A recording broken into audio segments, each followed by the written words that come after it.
Welcome to the Deep Dive.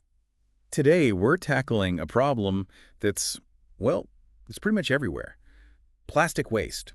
It really is. And we've got some fascinating research to go through today, looking at how it affects our water, what we know. And maybe more importantly, what we still don't know. Exactly. The sheer amount of plastic we've made is kind of mind-boggling. I saw the figure 6.3 billion tons between 1950 and 2015. That's the one.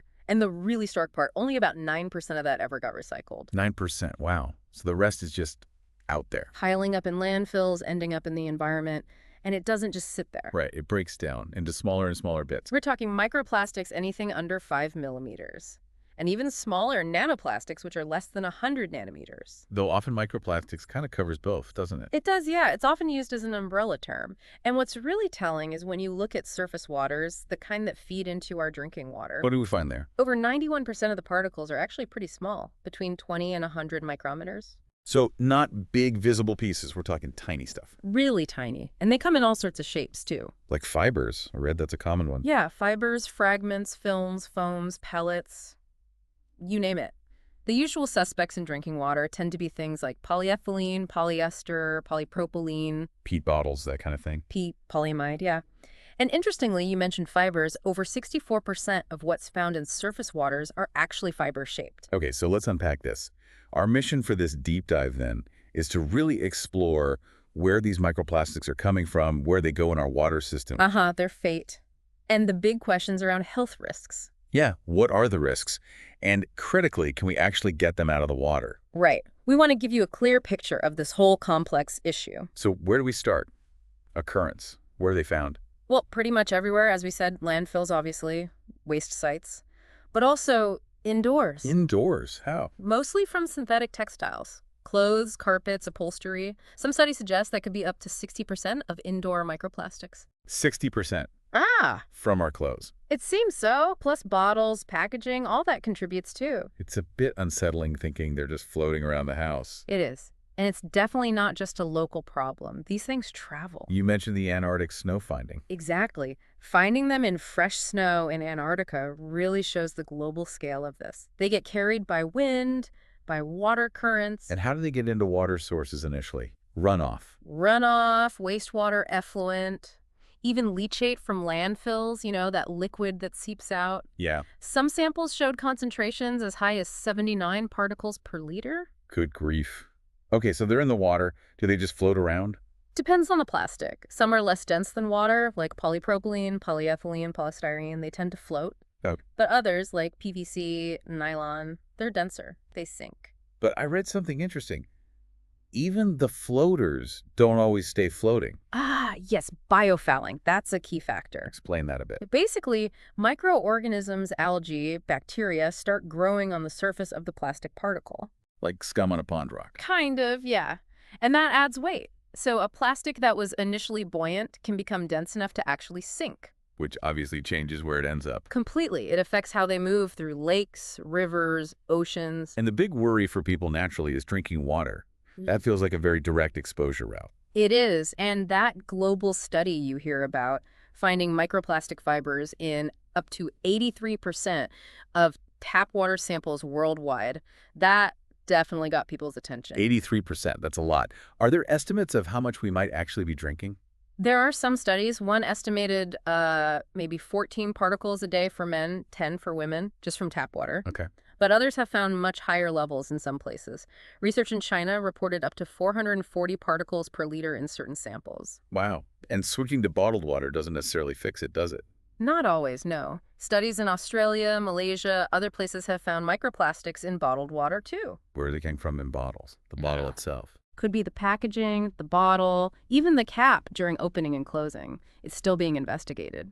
So water treatment plants, they must filter this stuff out, right? They do remove a lot, yes, especially the larger particles. Some reports show removal rates around 84% for those. But not everything. No, definitely not everything. The efficiency tends to drop off quite a bit for the smaller particles, the submicron ones. And there was something about the water chemistry itself. Right. Slightly alkaline water, which is pretty common in distribution systems, to prevent pipe corrosion, might actually cause more microplastics to leach from plastic pipes. Oh, that's not ideal. And these plastics, They change over time in the environment, don't they? They do. They undergo aging, physical breakdown, UV radiation, chemical reactions.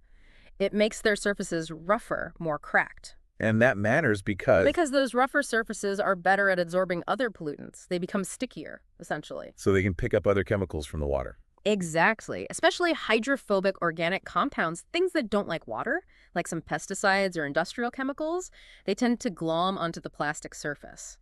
And different plastics behave differently. Yes, absolutely. Yeah. Low density, polyethylene, PET, PVC, they all age differently and have different affinities for absorbing various pollutants. It's complex. Okay, so they're everywhere. They get into drinking water, they change over time and pick up other nasty stuff. Let's talk health risks. What does the research say? Well, a key point is size. It seems particles smaller than 10 micrometers are the ones that can potentially cross biological barriers, like cell membranes. Okay, so the really tiny ones are the main concern for getting inside our bodies. That seems to be the thinking, based on lab studies, and animal studies are starting to show some worrying effects. Like what? Well, they looked at juvenile barramundi, a type of fish. Both conventional and supposedly biodegradable microplastics accumulated in their guts. Accumulation?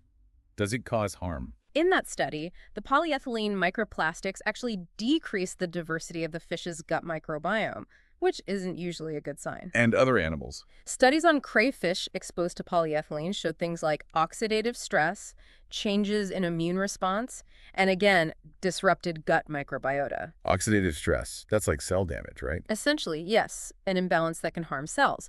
And the studies on mice exposed to polystyrene microplastics, they reported quite a range of issues. Such as? Things like immune imbalance in the intestines, colon damage, altered gut microbes. And interestingly, the particles seem to accumulate more in the ovaries than the testes. Really? Affecting reproductive organs. That's what they found. Along with increased oxidative stress in those organs, changes in hormone levels, sperm deformities in males, Wow. decreased ovary size and follicle counts in females, and ultimately lower pregnancy rates. That's quite concerning, even if it is in mice. It is. And other mouse studies showed effects beyond reproduction problems with learning and memory, disruptions in the blood system, changes in liver fat metabolism. So a whole systemic impact, potentially. It points towards potential systemic effects, yes. Again, these are animal models, but it raises flags. And you mentioned earlier, it's not just ingestion. What about breathing them in? Right. The fact that microplastics have been found in samples from human lungs, taken from cadavers, strongly suggests inhalation is another exposure route. Makes sense, with all the talk of fibers from textiles. Exactly. And at the cellular level, there's evidence suggesting these particles can trigger inflammatory responses. Just by being there. Potentially, yes. The body might recognize them as foreign invaders. And there's another layer here, the synergy effect. Synergy. Yeah, when microplastics are present with other pollutants, one study combined polystyrene microplastics with a fungicide, Okay. and the combination caused significantly more damage to the intestinal barrier and liver function in the test subjects than either the plastic or the fungicide did alone. So they make each other worse. It seems they can, yes, which makes figuring out a safe level of microplastic exposure incredibly difficult. Because it's not just the plastic, it's what it might be carrying or interacting with. Precisely. We lack long-term human data, and exposure is happening through multiple pathways, drinking water, food, air. I saw an estimate. Just dust settling on food could mean we ingest hundreds of thousands of particles a year. That's one estimate, yeah, just from atmospheric fallout during meals. So mapping all these routes is crucial for understanding the real risk. It really is a multi-headed beast. Okay, let's talk more about that interaction, microplastics acting as carriers for other pollutants. Yeah, this is a really interesting aspect. Their ability to absorb pollutants can actually change how those pollutants move and behave in the environment. Like they give them a ride. Sort of, yeah. A good example is radioiodine, from nuclear activities. It's been shown to stick to polyethylene in the sea. So the plastic helps spread it. It can concentrate it and transport it, yes, and sometimes it even changes the plastic's properties. What about those really persistent chemicals, the POPs? Persistent organic pollutants. Right. There's been a bit of back and forth on the role of microplastics there. How so? Well, initially, some thought maybe microplastics weren't a major transport route for POPs compared to, say, natural organic matter. Some early studies on seabirds suggested the plastic wasn't the primary source of the POPs found in them. Okay. But more recent work does show that microplastics can act as vectors. They've shown transport of things like phenanthrene and DDT, by common plastics like PVC and polyethylene. So the jury's maybe still out, or it's complicated, It's definitely complex. It depends on a lot of factors. like the type of plastic. Exactly. The plastic type, its surface area, how weathered it is, and then the properties of the pollutant itself, especially how hydrophobic it is, how much it dislikes water. Hydrophobic, meaning it prefers to stick to the plastic. Generally, yes. And environmental factors matter too. Water salinity, pH, temperature, how much other organic stuff is around. It all plays a role in how strongly they bind. The research mentioned a specific property. Gout. Oh, the anoconal water partition coefficient, COW. It's basically a measure of how much a chemical prefers to dissolve in an oily substance, like octanol or plastic, compared to water. So high cow means it really wants to stick to the plastic. That's the ideal. And the data confirms it. Things like DDT and heptachlor, toxic pesticides with high COW values, they absorb really strongly onto microplastics. Okay, that makes sense. What other pollutants tend to hitch a ride? Well, studies have found higher levels of PCBs and PBDEs. Those are flame retardants on microplastics compared to tiny aquatic organisms like zooplankton. Raising food chain concerns? Potentially, yes, if fish eat the plastic or eat the zooplankton that ate the plastic. There's some evidence of PCB transfer to fish muscle tissue, though other studies haven't found clear bioaccumulation. It's still being researched. And metals. Yes, heavy metals too. Lead, chromium, arsenic. They can absorb strongly onto microplastics, so ingestion becomes a risk pathway for metals as well. Even pharmaceuticals. Yep. Things like the antibiotic amoxicillin and phenol have been shown to absorb onto common plastics. It can take weeks for the process to reach equilibrium, and factors like temperature and pH affect how easily they might desorb later. So these particles are like little toxic sponges moving through the environment. That's one way to think about it, yeah. Which brings us to, how do we actually find these things? Detection must be tricky. I imagine so, given the size. What methods are used? There's a whole toolkit. Visual methods, spectroscopy, microscopy, chromatography. Let's start with microscopy, just looking at them. Optical microscopy is often the first step. It's relatively simple, cost-effective. You identify based on size, shape, color, but it struggles with the really small stuff, the nanoplastics. Can you enhance it? Definitely. Using fluorescent dyes like Nile red helps a lot. The dye sticks to the plastic and glows under certain light, making particles easier to spot and even giving clues about the polymer type. And for even smaller particles.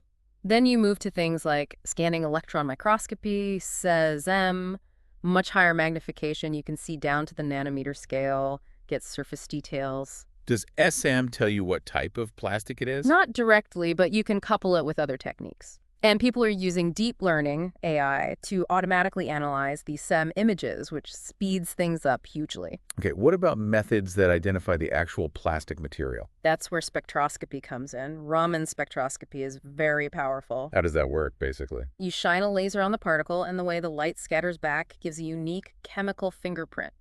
You can match that fingerprint against databases of known plastics. So you can say, that's polyethylene. Exactly. They've developed specialized databases just for this.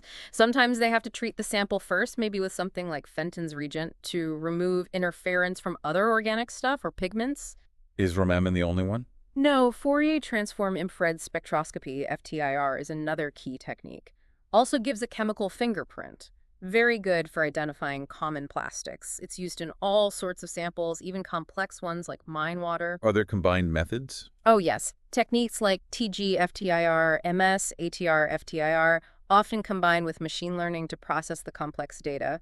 And the technology is constantly advancing. Now there's even simultaneous infrared and Raman spectroscopy that can analyze sub-micron particles. Very high tech. What about chromatography? Gas chromatography, especially pyrolysis GCMS, is really useful when you get down to nanoplastics where just counting particles doesn't work well. Pyrolysis, that means burning it. Essentially heating it very rapidly to break it down into characteristic fragments, which are then identified by the GCMS system. This allows you to measure the mass of different plastics in different size fractions. Useful for wastewater sludge or tissue samples. Exactly. And there are related techniques like thermal extraction desorption, TED-GC, which lets you analyze solids from water more directly. Okay, so we're getting much better at finding and identifying them. The crucial next step. Can we remove them? That's the million-dollar question, isn't it? The research highlights a few approaches. Anything simple we can do at home. Well, interestingly, boiling water was mentioned. Just boiling tap water. Yeah, one study suggested that boiling, especially if your water has calcium carbonate in it, hard water can actually cause some microplastics like polystyrene, polyethylene, polypropylene to clump together and settle out or get trapped. Up to 80% removal was reported. Really? That's surprising. It is, though importantly, it didn't seem to work well for PVC, which is one we might be more concerned about. Okay. What about larger scale, like for water treatment plants? A common and relatively economical approach is the coagulation sedimentation process, or CSP. Coagulation. Yeah. Adding chemicals to make things clump. Exactly. You add a coagulant, it destabilizes the tiny plastic particles. They stick together, forming larger clumps or flocks. And then they settle out. Right. Sedimentation. Gravity does the work. It's simple. It's fast. But does it work perfectly? Not perfectly. Effectiveness depends on the plastic size. It works better for bigger particles, maybe over 250 microns. Efficiency drops quite a bit for particles under 50 microns. Why? Smaller particles have different surface properties, coagulants might not work as well, and some plastics are just not dense enough to settle easily, even when clumped. Got it. I also saw mention of electrocoagulation. Yes, that's another promising technology. Uses electricity.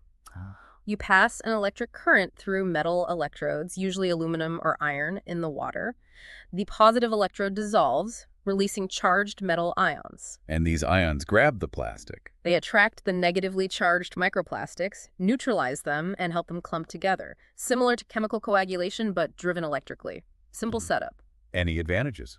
Some studies suggest dissolved organic matter, which is often present in water, can actually help the process along, but it's mostly still at the lab scale right now. Okay.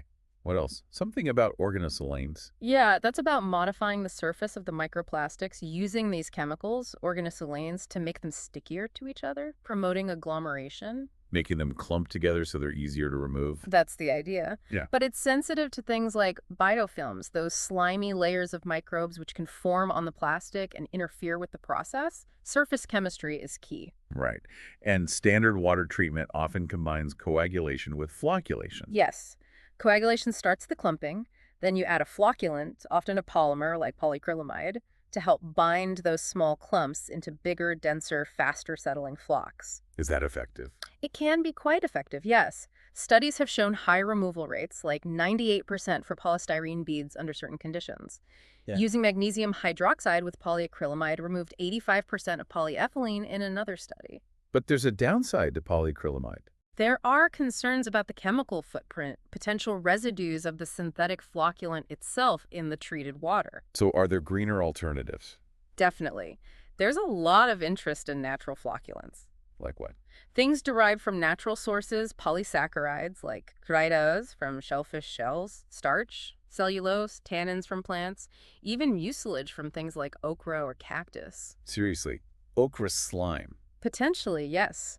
These natural polymers have shown they can be effective at removing various pollutants, not just particles, but dissolved things like sulfate, phosphate, heavy metals, turbidity. They're seen as a more sustainable option. So lots of potential methods. But what about the reality? Implementing these in actual full-scale drinking water plants. That's where the challenges really appear. While existing conventional plants do remove some microplastics through their processes. Coagulation, filtration, etc. Right. The removal efficiencies reported in real-world plants are often lower than what scientists achieve in controlled lab experiments. Why the difference? It could be many things. Maybe the constant deposition of new microplastics from the air onto open water basins in the plant, flow rates, water chemistry variations, And standard filters aren't perfect. conventional filters, and even things like granular activated carbon have limitations, especially for the really small microplastics, the submicron ones, and particularly for fibers, which can slip through. Plus the residue issue from some chemicals we mentioned. Exactly, like polyacrylamide. So scaling up effective removal is still a significant hurdle. Which points towards needing to reduce the source, right? What about regulations? Yes, that's a huge part of the picture. There is growing regulatory action. In Europe, for instance, the European Chemicals Agency, ECHA, has brought in restrictions. On what specifically? On microplastics intentionally added to products, think microbeads in cosmetics, though those are mostly gone now, but also products likely to release microplastics during use, like some detergents, fertilizers, sport pitch and fill. And what about just reducing plastic use overall? Single-use plastics? That's where we see a lot of national and local action bans or fees on plastic bags, straws, containers. Figure 7 in the research showed the global spread of bag policies. Are they working? It's mixed. Success often depends on how comprehensive the ban is, whether there are good alternatives, how well it's enforced, and industry pushback. So a ban in one city might not work if the next town over doesn't have one. That kind of patchwork approach can be less effective, yes. And sometimes bans just shift the problem to other single-use materials. The research suggests that more stringent bans combined with charges for consumers, like in Australia, tend to have a bigger impact. It sounds really complex to get right. The research made a comparison to the Montreal Protocol for the ozone layer. Yes, that was an interesting parallel. The Montreal Protocol is often hailed as a major environmental success story. What made it work? Several key things: clear scientific evidence and leadership, a flexible agreement that could be updated as science improved, trade rules to encourage participation, applying the precautionary principle. Acting before all the evidence was 100% certain. Exactly. Plus, clear targets and deadlines for phasing out harmful substances, and crucially, giving industry time and incentives to innovate and find alternatives. So lessons we could apply to plastics. Potentially, yes. That kind of coordinated, science-led, adaptable, global approach might be what's needed for something as pervasive as microplastics. Okay, so let's try and sum up this deep dive. Microplastics are, well, everywhere. Globally. Yep. Mostly polyethylene and polypropylene, often as fibers from textiles or fragments from packaging. Where they go and what risks they pose depends a lot on their size, shape, and type. And while the direct human health impact data is still emerging, the animal studies definitely show reasons for concern: toxicity, gut issues, reproductive effects. Plus, they act as carriers, concentrating and moving other pollutants around. Which adds another layer of risk. Removing them completely from water is really challenging, especially the tiny ones. But methods like coagulation, maybe using natural flocculants, show some promise, alongside potential techniques like electrocoagulation. Right. But ultimately, reducing the amount of plastic we use and waste seems absolutely critical, even if legislating that is complex and challenging itself. It really is. Which leads us to a final thought for you, our listener. Given how widespread these plastics are and how hard they are to totally remove, how do we as societies strike that balance? The convenience and utility of plastics are undeniable. But the need to protect environmental health, and potentially our own health, is growing urgent. So what kinds of innovative solutions, maybe going beyond the current removal tech or just banning bags, might we need to really tackle this pervasive pollutant in the long run? Something to definitely keep thinking about.